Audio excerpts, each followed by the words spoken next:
जिंदगी में कब कौन सी मुसीबत दस्तक दे जाए कोई नहीं जानता। कभी नौकरी, कभी इलाज, हर बोझ दिल को तन्हा कर जाता है।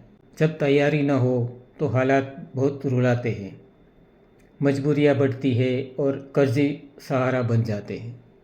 आज मैं आपको बताने वाला हूँ इमरजेंसी फंड क्या है और कैसे बनाया जाता है, और वो भी ऐसे तरीके से जो हर कोई इस्तेमाल कर सकता है, चाहे कितना भी कम इनकम हो।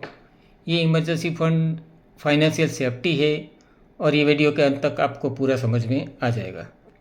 चलिए शुरू करते हैं। इमरजेंसी फंड क्या है?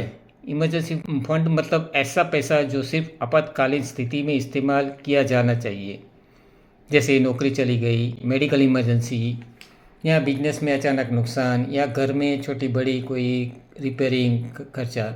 ये पैसा ना निवेश के लिए होता है ना खर्च करने के लिए, ये जस्ट सिर्फ सुरक्षा कवच है। इमरजेंसी फंड कितना होना चाहिए? मंथली एक्सपेंस का 6 टाइम मतलब 6 महीने का आपका खर्चा आपके पास सेविंग में होना चाहिए। अगर आपका मासिक खर्च 25,000 है तो इमरजेंसी फंड 1.5 लाख तक होना चाहिए। शुरुआत में कम से कम 3 महीने का खर्च ज़रूर रखें। आपने इमरजेंसी फंड कितना रखा है वो एक कमेंट कीजिए। इमरजेंसी फंड कहाँ रखना चाहिए?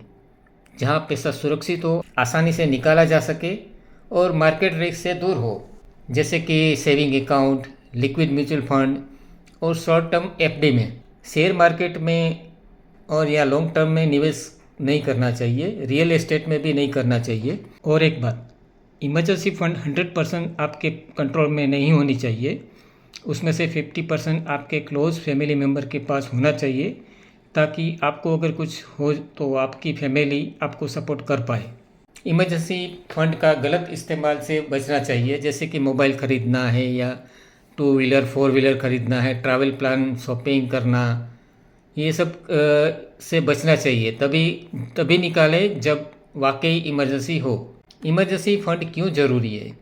क्योंकि ये कर्ज से बचाता है, मानसिक तनाव कम करता है, निवेश को बीच में से तोड़ने से बचाता है और फाइनेंशियल डिसिप्लिन सिखाता है।